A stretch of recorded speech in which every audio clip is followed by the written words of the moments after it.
Maharashtra today 24 news, सत्य परिस्थितीचा सविस्तर आढावा। स्वराज्य संस्था, महानगरपालिका, नगरपालिका रणधुमाळी।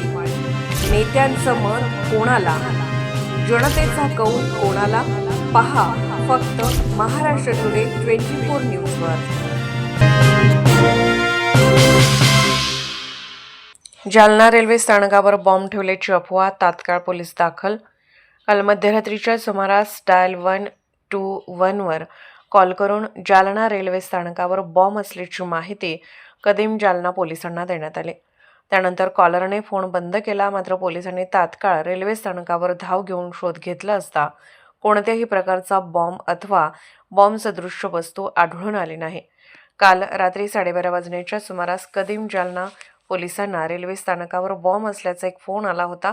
त्यानंतर पोलिसांनी या फोन क्रमांकावर वारंवार फोन केल्यानंतरही संबंधिताने फोन घेतला नाही। मात्र पोलिसांनी या घटनेची माहिती कंट्रोल रूमला दिल्यानंतर बॉम्ब शोधक पथक आणि डॉग स्क्वॉड मध्यरात्री रेल्वे स्थानक परिसरात दाखल झाले। या ठिकाणी शोध घेतल्यानंतर कोणत्याही प्रकारचा बॉम्ब अथवा बॉम्ब सदृश्य वस्तू मिळाली नाही। त्यामुळे खोटी माहिती देणाऱ्या, मोबाईल क्रमांक वापरणाऱ्या व्यक्तीविरोधात भारतीय दंड संहिता 217 नुसार गुन्हा दाखल करण्यात आला आहे। त्यावेळेस काही बॉम्ब आहे रेल्वे स्थानका परिसरामध्ये अशी अफवा होती, काय प्रकरण आहे नेमकं? काल रात्री 12:30 वाजेच्या सुमारास कॉलर 94 52 30 36 04 या नंबरवरून 112ला कॉल आला होता। त्या कॉलरचं म्हणणं होतं की रेल्वे स्टेशनच्या परिसरात बॉम्ब ठेवलेला आहे अशी त्यांनी माहिती दिली। त्याची घटनेची गांभीर्य लक्षात घेऊन आम्ही स्वतः रात्रगस्तचे अधिकारी इंगळे साहेब आणि बॉम्ब BDDS बॉम्ब शोधक पथक ATCचे कर्मचारी असे आम्ही तिथं गेलो तर सर्व छाननी केली, परंतु आम्हाला तिथं काय बॉम्ब सदृश्य वस्तू मिळून आलेली नाही। आम्ही सदरील कॉलरला भरपूर वेळा कॉल केला, परंतु त्याने त्यावेळेस तो फोन बंद करून ठेवलेला होता।